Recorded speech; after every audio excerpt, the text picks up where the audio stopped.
एक दिन ऐसा आएगा, एक दिन ऐसा आएगा, अरे एक दिन ऐसा आएगा जब सब केहू चली जाए।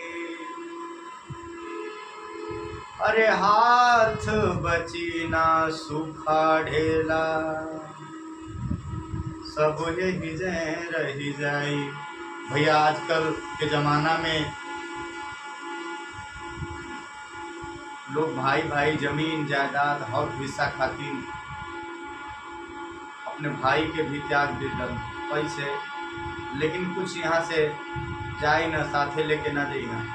एगो निर्गुण बा कबीरदास की, कैसे कौन ठगवा नगरिया लूटल हो, कौन ठगवा नगरिया लूटल हो, कौन ठगवा नगरिया लूटल हो, लूटल हो, लूटल हो, लूटल हो, कौन ठगवा नगरिया लूटल हो।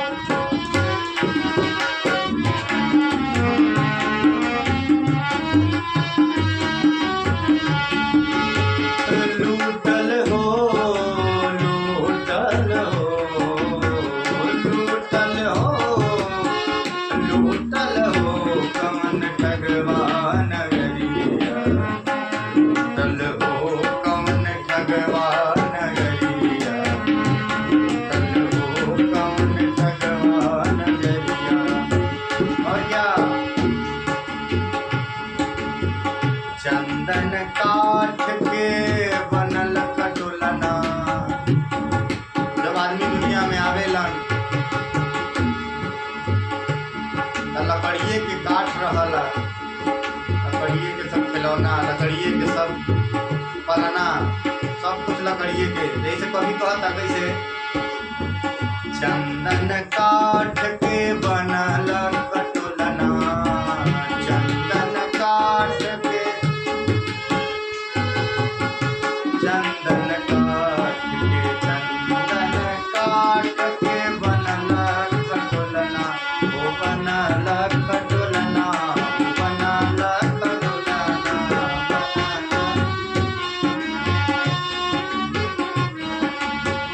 चंदन काठ के बनल खटोलना, तापर दुलहिन, तापर दुलहिन लूटल हो, कौन ठगवा नगरिया लूटल हो, कौन ठगवा नगरिया लूटल हो, लूटल हो, लूटल हो, लूटल हो, कौन ठगवा नगरिया लूटल हो, कौन ठगवा नगरिया लूटल हो, कौन।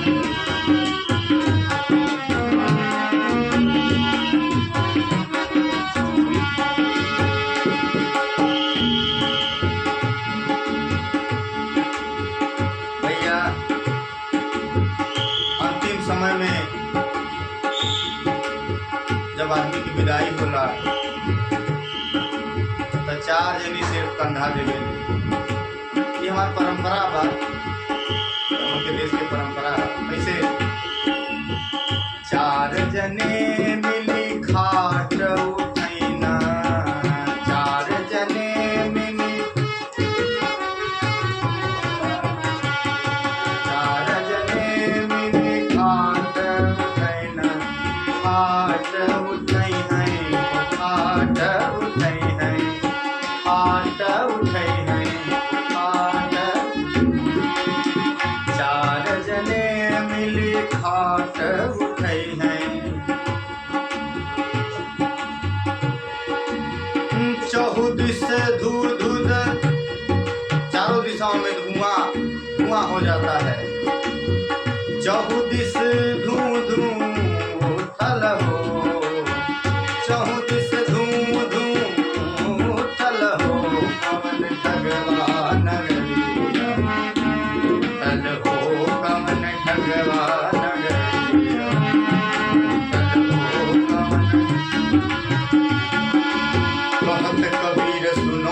साधो।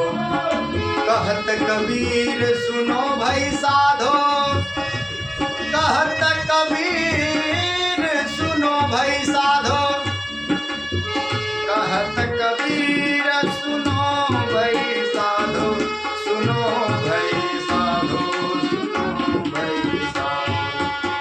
कहत कबीर सुनो भाई साधो, कहत कबीर